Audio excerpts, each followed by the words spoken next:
ನಮಸ್ತೆ ಸ್ನೇಹಿತರೆ, ಇವಾಗ ತಾನೇ ರಾಯರ ಪೂಜೆ ರಾಯರ ಮಠಕ್ಕೆಲ್ಲ ಹೋಗಿ ಬಂದೆ. ನೀವು ಎಲ್ಲರೂ ರಾಯರ ಪೂಜೆ ಇವತ್ತು ಮಾಡಿದ್ದೀರಾ ಅನ್ಕೊಂತೀನಿ.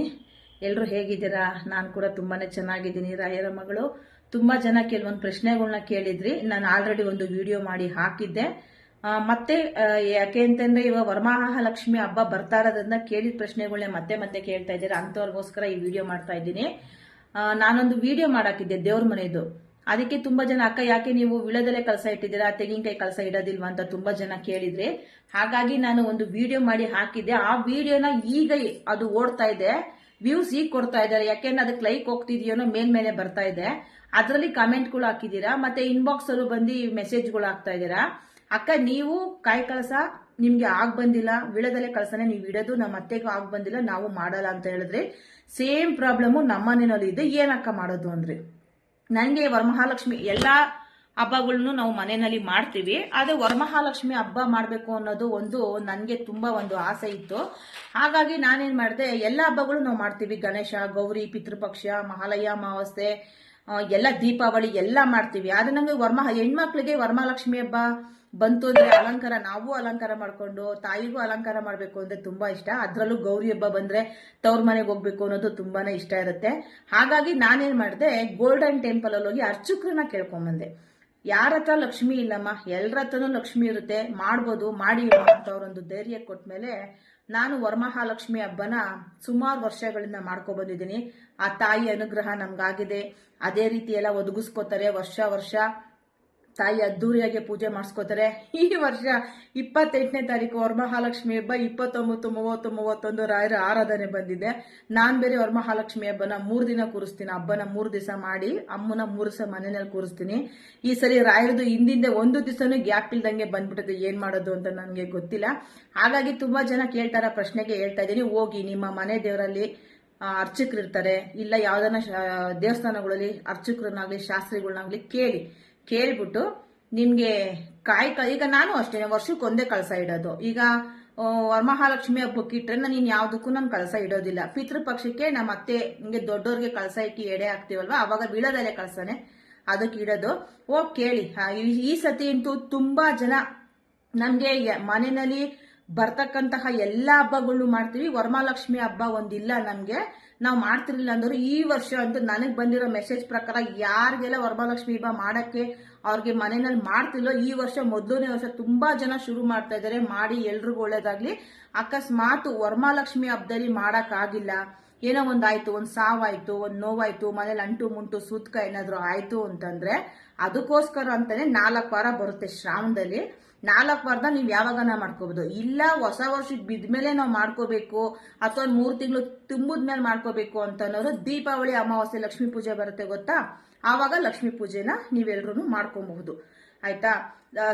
ವರಮಹಾಲಕ್ಷ್ಮಿ ಹಬ್ಬ ಮಾಡೋರು ಬರೀ ಲಕ್ಷ್ಮಿ ಮಾತ್ರ ಇಡೋ ಹಾಗಿಲ್ಲ. ಲಕ್ಷ್ಮಿಗೆ ಮುಖವಾಡ ಹಾಕಿ ತೆಂಗಿನಕಾಯಿ ಕಳಸನೆಲ್ಲ ಇಟ್ಟಾದ್ಮೇಲೆ ಕೆಳಗಡೆ ಇನ್ನೂ ಒಂದು ಕಳಸ ಇಡಬೇಕು. ಯಾವುದು ಅಂತಂದ್ರೆ ಸತ್ಯನಾರಾಯಣ ಸ್ವಾಮಿ ಕಳಸ ಇಡಬೇಕು. ಆ ಕಳಸಕ್ಕೆ ನೀವು ವರಮಹಾಲಕ್ಷ್ಮಿ ಕಳಸಕ್ಕೆ ಅದಕ್ಕೆ ₹1, ₹1.25 ಹಾಕಿ ಅರ್ಶಿನ ಕುಂಕುಮ, ಡ್ರೈ ಫ್ರೂಟ್ಸ್ ಒಂದು 5 ತರದೆಲ್ಲ ಹಾಕಿ, ಹೂವು ಹಾಕಿ, ಕತ್ಗೆ ಅರ್ಶಿನ ಕೊಂಬನ ಕಟ್ಟಿ ನೀವು ಕಳಸ ಇಡಬೇಕು ವರಮಹಾಲಕ್ಷ್ಮಿ ಹಬ್ಬಕ್ಕೆ. ಸತ್ಯನಾರಾಯಣ ಸ್ವಾಮಿ ಕಳಸಕ್ಕೆ 5 ಇಡಿ ಅಕ್ಕಿ, ಇಲ್ಲ 11 ಇಡಿ ಅಕ್ಕಿ, ಇಲ್ಲ 9 ಇಡಿ ಅಕ್ಕಿ ಹಾಕಿ ಗಂದಿಗೆ ಅಂಗಡಿಲಿ ಹೋಗಿ ಕೇಳಿ, ಕಳಸದ ಸಾಮಾನು ಕೊಡಿ ಅಂತ ಕೇಳಿ. ಅದರಲ್ಲಿ ಶಂಖ, ಚಕ್ರ, ಮತ್ತೆ ಕಪ್ಪುದು ಮಣಿಗಳು ಅದೆಲ್ಲ ಬರುತ್ತೆ, ಸೆಟ್ಟು, ಅದು ಬರುತ್ತೆ ಸೆಟ್ಟು. 9 ತರ 11 ತರ ಇರುತ್ತೆ. ಅದನ್ನ ತಂದು ಅಕ್ಕಿ ಹಾಕಿ, ಆ ₹1 ₹11 ಹಾಕಿ, 11 ಇಡಿ ಅಕ್ಕಿ ಹಾಕಿ. ನೀವೇನಾದ್ರೂ 5 ಇಡಿ ಅಕ್ಕಿ ಹಾಕಿದ್ರೆ, 9 ಇಡಿ ಅಕ್ಕಿ ಹಾಕಿದ್ರೆ ಅಥವಾ 11 ಇಡಿ ಹಾಕಿದ್ರೆ ₹11 ಹಾಕ್ಬೇಕು. 11 ಇಡಿ ಅಕ್ಕಿ, 11 ಇಡಿ ಅಕ್ಕಿ ಹಾಕಿ, 11 ಇಡಿನೇ ₹1 11 ಕಾಸು ಹಾಕ್ಬೇಕು. ಅದಕ್ಕೆ ನೀವು ತಂದಿರ್ತೀರಲ್ಲ ಗಂದಿಗೆ ಅಂಗಡಿಯಿಂದ, ಆ ಸಾಮಾನೆಲ್ಲ ಅದಕ್ಕೆ ಕವರ್ ಓಪನ್ ಮಾಡಿ ಹಾಕ್ಬೇಕು. ಅದ್ರಲ್ಲಿ ಕೊಟ್ಟಿರ್ತಾರೆ ಶಂಖ, ಚಕ್ರ, ಮತ್ತೆ ಮಣಿ, ಗುಲ್ಗಂಜಿ ಅವೆಲ್ಲ ಕೊಟ್ಟಿರ್ತಾರೆ. ಅದ್ರದೆಲ್ಲ ಅದ್ರೊಳಿಕೆ ಹಾಕಿ, ಆಮೇಲೆ ಅದ್ರ ಮೇಲೆ ಮಾಮೂಲಿ ತೆಂಗಿನಕಾಯಿನ ಇಟ್ಟು ನಾಮ ಇಕ್ಬೇಕು. ಸತ್ಯನಾರಾಯಣ ಸ್ವಾಮಿಗೆ, ಅಮ್ಮನ್ಗೆ ಗುಂಡುಕ್ ಇಡ್ತೀವಿ, ಸತ್ಯನಾರಾಯಣ ಸ್ವಾಮಿಗೆ ನಾಮ ತರ ಇಡ್ಬೇಕು. ಅದಕ್ಕೆ ಒಂದು ವೈಟ್ ಕಲರ್ ಶಲ್ಯ ತರಬೇಕು. ವೈಟ್ ಕಲರ್ ಶೆಲಿಯ ತಂದು ಸಣ್ಣದಾಗಿ ಫೋಲ್ಡ್ ಮಾಡಿ, ಈಗ ನಾವು ಕಳಸಕ್ಕೆ ಹಿಂಗೆ ಹೂವು ಬಿಡ್ತೀವಲ್ಲ ನೋಡ್ರಿ, ನಾವು ರಾಯರಿಗೆ ಈಗ ಹೂವು ಹಾಕಿದ್ದೀನಲ್ಲ ಆ ತರ ತೆಂಗಿನಕಾಯಿ ಮೇಲೆ ಉದ್ದಕ್ಕೆ ಶೆಲಿಯನ್ನ ಬಿಟ್ಟು ಅಮ್ಮನ್ನ ಕೂರಿಸಿ ಪೂಜೆ ಮಾಡಬೇಕು. ಅಮ್ಮನ್ನ ಕೂರಿಸಿ ಪೂಜೆ ಮಾಡ್ಬೇಕಾದ್ರೆ ಮಡ್ಲಕ್ಕಿ ಇಡಬೇಕು ಅಮ್ಮನ್ಗೆ. ಏನ್ ಗೊತ್ತಾ, ಎಲೆ ಅಡಿಕೆ, ಬಾಳೆಹಣ್ಣು, ಅರ್ಶಿನ ಕುಂಕುಮ, ಈಗ ನಾವು ಮುತ್ತೈದೆಯರಿಗೆ ಹೆಂಗ್ ಮಡ್ಲಕ್ಕಿ ತುಂಬ್ತೀವಿ, ಕೊಬ್ಬರಿ, ಬೆಲ್ಲ, ಆಮೇಲೆ ದಕ್ಷಿಣೆ, ಒಂದು ಬ್ಲೌಸ್ ಪೀಸು ಎಲ್ಲ ಇಟ್ಟು ಅಮ್ಮಂಗೆ ಸಪ್ರೇಟ್ ಆಗಿ ಇಟ್ಟಿರ್ಬೇಕು. ನೀವು ಕಳಸದಡಿಗೆ ಹಾಕೋ ಅಕ್ಕಿನ ನೀವು ಮನೆಯಲ್ಲಿ ಪೊಂಗಲ್ ಮಾಡ್ಕೊಂಡು ತಿನ್ಬೇಕು. ಮಡ್ಲಕ್ಕಿ ಇಟ್ಟಿರ್ತೀವಲ್ಲ ಅದನ್ನೇನು ನೀವು ಬಳಸ್ಕೊಳ್ಳೋ ಆಗಿಲ್ಲ. ಒಂದು ಹೆಣ್ಣು ದೇವ್ರ ದೇವಸ್ಥಾನ ಲಕ್ಷ್ಮಿ ಪದ್ಮಾವತಿಗಾಗಿರ್ಬೋದು, ಗೊರುನೊಳಿ ದೇವಸ್ಥಾನಕ್ಕೆ ಹೋಗಿರ್ಬೋದು, ನಾವು ವರ್ಷ ಗೊರುನೊಳಿ ಕೊಟ್ಟು ಬಂದ್ಬಿಡ್ತೀವಿ. 9 ದಿವಸ ಮುಗಿಯೋದ್ರೊಳಗಾಗಿ ಅದನ್ನ ಗೊರುನೊಳಿಗೆ ತಲುಪಿಸ್ಬೇಕು. ನಾವು ಗೊರುನೊಳಿಗೆ ಕೊಡ್ತೀವಿ. ನಿಮ್ಗೆ ಗೊರುನೊಳಿಗೆ ಹೋಗಕ್ ಆಗಲ್ಲ ಅನ್ನೋರು ಮನೆ ಹತ್ರ ಇರೋ ಹೆಣ್ಣು ದೇವ್ರ ದೇವಸ್ಥಾನ ಪದ್ಮಾವತಿ ಲಕ್ಷ್ಮಿ ದೇವಸ್ಥಾನಕ್ಕೆ ಕೊಟ್ಟು ಬರಬೇಕು. ಎಲ್ರಿಗೂ ಒಳ್ಳೇದಾಗುತ್ತೆ. ಲಕ್ಷ್ಮೀ ಪೂಜೆನ ಮಾಡಿ. ಈ ಸತಿ ಅಂತೂ ನಾನು ಯಾರ್ಯಾರು ಮಾಡಲ್ಲ ಅಂತ ಅನ್ಕೊಂಡಿದ್ದೀನಿ, ಈ ಸತಿ ಅವ್ರೆಲ್ಲರೂ ಮಾಡ್ತಾರೆ. ನನಗೆ ಬಂದಿರೋ ಮೆಸೇಜ್ ಪ್ರಕಾರ ಈ ಸತಿ ಅಂತೂ ಇನ್ಸ್ಟಾಗ್ರಾಮ್ ಓಪನ್ ಮಾಡಿದ್ರೆ ವರಮಹಾಲಕ್ಷ್ಮಿ ಹಬ್ಬದ ದಿವಸ ಮನೇಲಿ ಲಕ್ಷ್ಮಿಗಳು ತಾಂಡವಾಡ್ತಿರ್ತಾರೆ. ಮನೆಯಲ್ಲಿ ಲಕ್ಷ್ಮೀ ಪೂಜೆ ಮಾಡೋದ್ರಿಂದ ಲಕ್ಷ್ಮೀ ಕಟಾಕ್ಷ ಒದಗಿ ಬರುತ್ತೆ. ಮನೇಲಿ ಶುಭ ಕಾರ್ಯಗಳಾಗಿ ಬರುತ್ತೆ. ಮದ್ವೆ ಆಗದೆ ಇದ್ದವ್ರಿಗೆಲ್ಲ ಮದ್ವೆ ಆಗುತ್ತೆ. ಹೋದ್ ವರ್ಷ ಏನೂ ಇಲ್ಲ ಅಂತ ಅನ್ನೋರು ಈ ವರ್ಷಕ್ಕೆಲ್ಲ ಸಿಟ್ಟಾಗಿರುತ್ತೆ. ಅದೊಂದು ಖುಷಿ ವಿಚಾರಗಳು. ಹಾಗಾಗಿ ವರಮಹಾಲಕ್ಷ್ಮಿ ಹಬ್ಬನ ಮಾಡಿ ಮನೆಯಲ್ಲಿ ನೀವು ಏನೋ ತಿಂಡಿಗಳನ್ನ ಮಾಡಿ ಅಮ್ಮನ್ಗೆ ಹಿಡ್ದಿದ್ರು ಪರವಾಗಿಲ್ಲ. ಬೆಳಿಗ್ಗೆ ಅಷ್ಟೊತ್ತಿಗೆ ನಾವು ಪೂಜೆ ಮಾಡ್ತೀವಿ ಅನ್ನೋರು ಅಮ್ಮನ್ಗೆ 1 ಗ್ಲಾಸ್ ಹಸಿ ಹಾಲಿಟ್ಟು 1 ಚಿಟಿಕೆ ಸಕ್ಕರೆ ಹಾಕಿ ಒಬ್ಬಟ್ಟಿಂದ ಹೂರ್ಣ ಬರುತ್ತೆ, ತುಂಬಾ ಮಡಿಯಿಂದ ಮಾಡಿ. ಅಮ್ಮನ್ಗೆ ಒಬ್ಬಟ್ಟಿಗಿಂತ ಒಬ್ಬಟ್ಟಿನ ಹೂರ್ಣ ಅಂದ್ರೆ ಇಷ್ಟ. ನಾವು ಅಷ್ಟೇ ಬೆಳಗ್ಗೆ ಅಷ್ಟೊತ್ತಿಗೆನೆ ಬ್ರಾಹ್ಮಿ ಮುಹೂರ್ತದಲ್ಲಿ 5 ಗಂಟೆ 5 ಒಳಗಡೆ ಪೂಜೆ ಮಾಡಿದಾಗ 1 ಗ್ಲಾಸ್ ಹಸಿ ಹಾಲು ಒಬ್ಬಟ್ಟಿನ ಹೂರ್ಣ ಇಟ್ಟು ಪೂಜೆ ಮಾಡ್ಬಿಡ್ತೀವಿ. ಆಮೇಲೆ 10 ಗಂಟೆಗೆ ಮಡಿಯಿಂದ ಒಬ್ಬಟ್ಟು ಮಾಡಿರ್ತೀವಲ್ಲ ಅದನ್ನ ಇಟ್ಟು ಇನ್ನೊಂದು ಮಹಾಮಂಗಳಾರತಿ ಮಾಡ್ತೀವಿ.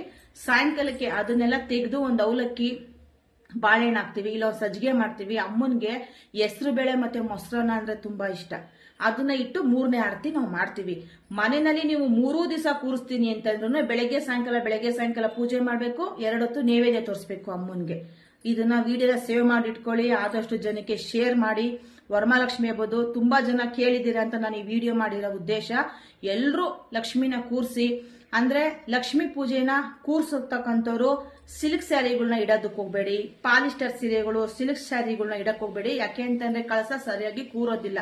ನೀವು ಏನೇ ಅಲಂಕಾರ ಮಾಡಿದ್ರು ಜಾರಿ ಬೀಳ್ತಾರತ್ತೆ. ಅದಕ್ಕೆ ರೇಷ್ಮೆ ಸೀರೆ ಆಗಿರ್ಬೋದು, ರೇಷ್ಮೆ ಸೀರೆನೇ ಉಡಿಸ್ಬೇಕು ಅಂತಿಲ್ಲ. ಪ್ಯೂರ್ ಕಾಟನ್ ಸೀರೆ, ರೆಡ್ ಇಲ್ಲ ಗ್ರೀನು, ನಿಮ್ಗೆ ಯಾವ ಕಲರ್ ಬೇಕು ಅದೇ ಕಪ್ಪು ಮಾತ್ರ ಇರಬಾರ್ದು. ಕಾಟನ್ ಸೀರೆ ಆಯ್ಕೆ ಮಾಡ್ಕೊಡ್ರಿ. ಬನಾರಸ್ಸು ಈ ತರ ಈಗ ಸಾಫ್ಟ್ ಸಿಲ್ಕ್ ಅಂತೆಲ್ಲ ಬಂದಿದಾವಲ್ಲ, ಜಾರ್ಜೆಟ್ ಸೀರೆಗಳು, ಸಾಫ್ಟ್ ಸಿಲ್ಕ್ ಅಂತ ಹೇಳ್ತಾರಲ್ಲ, ಅದನ್ನ ಉಡ್ಸಿದ್ರೆ ಏನ್ ಗೊತ್ತಾ, ಈಗ ನಾವು ಸೀರೆಗಳನ್ನ ಉಟ್ಕೊಳ್ಳೋದಕ್ಕೆ ತುಂಬಾ ಪಿನ್ಗಳನ್ನ ಚುಸ್ತೀವಿ. ಅದಕ್ಕೆ ಅಂದ್ರೆ ಕುತ್ಕೋಬೇಕು ಲಕ್ಷ್ಮಮ್ಮಂಗೆ ಅಂತ. ಆವಾಗೆಲ್ಲ ಸೀರೆಗಳೆಲ್ಲ ಓಲ್ ತರ ಕಾಣಿಸ್ಬಿಡುತ್ತೆ ನಾವು ಅಮ್ಮನಿಂದ ತೆಗ್ದಾದ್ಮೇಲೆ. ಅದಕ್ಕೋಸ್ಕರ ಕಾಟನ್ ಸೀರೆ, ಗ್ರೀನು ಇಲ್ಲ ಹಸ್ರು ಇಲ್ಲ ಬನಾರಸ್ಸು ಒಂಥರ ಗಟ್ಟಿ ಸೀರೆ ಬರುತ್ತೆ, ಮಗ್ಗದ ಸೀರೆಗಳು ಅಂತ, ರೇಷ್ಮೆ ಸೀರೆಗಳು. ಆಮೇಲೆ ಅಕ್ಕ ರೇಷ್ಮೆ ಸೀರೆ ಹೇಳಿದ್ರು ಅಂತ ಹೋಗ್ಬಿಟ್ಟು ಆಮೇಲೆ ಎಲ್ಲರೂ ಗಂಡಂದ್ರನ್ಗೆ ಹೋಗ್ಬಿಟ್ಟು ಹಿಂಸೆ ಕೊಟ್ಬಿಟ್ಟಿರ. ಆಮೇಲೆ ಯಾರೋ ಹೇಳಿದ್ರು ಅಂತ ಅಂದ್ಬಿಟ್ಟು ಇವ್ರ್ಯಾರೋ ನಮ್ ಕೂತ್ಕೆಗೆ ಬಂದ್ ಹಾಕಿದ್ದಾರೆ ಅಂತ ನಮ್ಮನ್ನ ಬಯಸ್ಬೇಡ್ರಿ ಲೇಡೀಸ್ಗಳು. ಅದಕ್ಕೆ ಹೇಳ್ತಾ ಇದ್ದೀನಿ, ಅವ್ರು ಯಾವ ತಕ್ಕೊಡ್ತಾರೋ. ಅಂದ್ರೆ ನಾನು ಹೇಳೋದು ಸೀರೆಗಳು ಸರಿ ಕುತ್ಕೊಳ್ಳೋದಿಲ್ಲ ಕಳಸಕ್ಕೆ, ಅಮ್ಮ ಕ್ಲೀನ್ ಆಗಿ ಕಾಣಿಸ್ಬೇಕಲ್ವಾ ಅಂತ ಹೇಳ್ತಾ ಇರೋದು ನಾನು. ಆಮೇಲೆ ಎಲ್ಲ ಗೊರುನೊಳಿಗೆ ಮಡ್ಲಕ್ಕಿನೆಲ್ಲ ಕೊಟ್ಟು ಬನ್ನಿ. ಆಮೇಲೆ ಏನೋ ಇನ್ನೊಂದು ನೆನ್ಸ್ಕೊಂಡೆ. ಆಮೇಲೆ ಲಕ್ಷ್ಮಿನ ನೀವು 2 ದಿವಸಕ್ಕೆ ಎತ್ತುತ್ತೀರೋ ಅಥವಾ ರಾತ್ರಿ ಒಬ್ಬೊಬ್ರು ರಾತ್ರಿನೇ ಕದ್ಲಿಸ್ಬಿಡ್ತಾರೆ. ರಾತ್ರಿ ಕದ್ದಿಸಿ ಬೆಳಗ್ಗೆ ಸ್ನಾನ ಮಾಡಿ ತಿರ್ಗಾ ನೈವೇದ್ಯ ತೋರಿಸಿ ಎತ್ತುತ್ತಾರೆ. ಅವಾಗೂ ಅಷ್ಟೇ ಒಂದು 5 ಜನಕ್ಕೆ ಅರ್ಶಿನ ಕುಂಕುಮ ಕೊಟ್ಟು ಎತ್ತಬೇಕು. ಹೆಣ್ಮಕ್ಳು 5 ಜನ ಬರ್ತಾರಲ್ಲ, ನೀವು ಕಳಸ ಎತ್ತ ದಿವಸ ಮೊಸರನ್ನ ಕೊಡಿ, ಇಲ್ಲ ಒಂದು ಹೆಸರು ಬೇಳೆ ಕೋಸಂಬರಿ ಮಾಡಿ ಕೊಡಿ. ತುಂಬಾನೇ ಒಳ್ಳೇದು. ವರಮಹಾಲಕ್ಷ್ಮಿಗೆ ಹಾಕಿರ್ತಕ್ಕಂತಹ ಒಡವೆಗಳು, ಸೀರೆಗಳನ್ನೆಲ್ಲ ಬಿಚ್ಚಿದಾಗ ತಗೊಂಡೋಗಿ ಹಂಗೆ ಬೀರಿಗೆ ಇಟ್ಬಿಡ್ಬೇಡಿ. ಆ ಒಡವೆಗಳನ್ನೆಲ್ಲ ನೀವು ಹಾಕೊಳ್ಳಿ. ಸೀರೆನ ಸುಮ್ನೆ ಮೇಲ್ಗಡೆ ಹಿಂಗ್ ಹಾಕೊಳ್ರಿ, ಇಲ್ಲ ಒಂದು ಅರ್ಧ ಗಂಟೆ ಉಟ್ಕೊಳ್ಳಿ. ಉಟ್ಕೊಂಡು ಬೀರಿಗಿಡೋದ್ರಿಂದ ಎಲ್ಲ ಒಳ್ಳೇದಾಗುತ್ತೆ. ನಿಮ್ಗೆ ತಾಯಿ ಲಕ್ಷ್ಮಿ ಅನುಗ್ರಹನೂ ಸಿಗುತ್ತೆ. ತಾಯಿ ಲಕ್ಷ್ಮಮ್ಮ ಎಲ್ರಿಗೂ ಒಳ್ಳೇದ್ ಮಾಡ್ತಾಳೆ. ಈ ರೀತಿ ಮಾಡೋದ್ರಿಂದ ಲಕ್ಷ್ಮಿ ಕಟಾಕ್ಷ ತುಂಬಾನೇ ಚೆನ್ನಾಗಿ ನಿಮ್ಗೆ ಅನುಗ್ರಹ ಮಾಡ್ತಾಳೆ ಲಕ್ಷ್ಮಿ. ಎಲ್ರು ಈ ಸತಿ ಯಾರ್ಯಾರು ಮಾಡಿಲ್ವಾ ವರಮಹಾಲಕ್ಷ್ಮಿ ಹಬ್ಬನ ಮುಂದಕ್ಕೆ ಎಲ್ರು ಮಾಡ್ತೀವಿ ಅಂತ ಹೇಳಿದರೆ, ಎಲ್ರು ಮಾಡಿ ಎಲ್ರಿಗೂ ಒಳ್ಳೇದಾಗುತ್ತೆ. ಇವಾಗ ನಾವು ದುಡ್ಡು ಯಾರ ಹತ್ರ ಇಲ್ಲ, ನಾವೆಲ್ಲ ಬಳಸ್ತೀವಿ. ಮನೆಯಲ್ಲಿ ಪೂಜೆ ಮಾಡ್ತೀವಿ, ಮನೆ ದೇವ್ರಿಗೆ ಹೋಗ್ತೀವಿ. ಹಾಗಾಗಿ ನಾವೇನು ನಮ್ಗೆ ಕಳಸ ಆಗ್ ಬಂದಿಲ್ಲ ಅಂತ ನಾವೇನು ಡೈಲಿ ದೇವ್ರ ಮನೆಯಲ್ಲಿ ನಾವು ತೆಂಗಿನಕಾಯಿ ಕಳಸ ಇಡಲ್ಲ. ಇಡದೆ ವರ್ಷಕ್ಕೊಂದ್ಸಲ ಅಲ್ವಾ, ಪರವಾಗಿಲ್ಲ. ಇಟ್ಟು ಪೂಜೆ ಮಾಡಿ ಒಂದೇ ಮನ್ಸಿಂದ ಮಾಡಿ. ಯಾರನ್ನು ಕೇಳೋದಕ್ಕೆ ಹೋಗ್ಬೇಡಿ. ಅಯ್ಯೋ ಅವ್ರನ್ನ ಕೇಳಬೇಕು, ಇವ್ರನ್ನ ಕೇಳಬೇಕು, ಅವ್ರೇನಂತಾರೆ ಇವ್ರೇನಂತಾರೆ, ಅದನ್ನ ಮೈಂಡಿಂದ ತೆಗ್ದಾಕ್ಬಿಡಿ. ನಿಮ್ಗೊಂದು ಒಳ್ಳೇದಾಗ್ಬೇಕಾ, ಮನೇಲಿ ಹೆಣ್ಮಕ್ಳಿದಾರ, ಅವ್ರ ಮದುವೆ ಆಗ್ಬೇಕಾ, ಮಾಡಿ. ಈ ವರ್ಷ ಮಾಡಿ, ಮುಂದಿನ ವರ್ಷಕ್ಕೆ ನಿಮ್ಗೆ ಅದ್ರ ಫಲ ಏನು, ಅದ್ರದ್ದೇನು ಅಂತ ನಿಮ್ಗೆ ಸೂಚನೆಗಳು ಗೊತ್ತಾಗ್ಬಿಡುತ್ತೆ. ಆಯ್ತಾ? ಎಲ್ರಿಗೂ ಒಳ್ಳೆದಾಗಲಿ. ತುಂಬಾ ಜನ ಹೆಣ್ಮಕ್ಳು ಕೇಳಿದಕ್ಕೆ ಈ ವಿಡಿಯೋ ಮಾಡಿದೀನಿ. ವಿಡಿಯೋನ ಸೇವ್ ಮಾಡಿ ಇಟ್ಕೊಳ್ಳಿ, ಹಾಗೆ ಶೇರ್ ಮಾಡಿ. ಎಲ್ರಿಗೂ ಒಳ್ಳೇದಾಗ್ಲಿ, ಲಕ್ಷ್ಮೀ ಕಟಾಕ್ಷ ಎಲ್ರಿಗೂ ಒದಗ್ ಬರ್ಲಿ ಅಂತ ಕೇಳ್ಕೊತೀನಿ. ಎಲ್ರಿಗೂ ನಮಸ್ತೆ.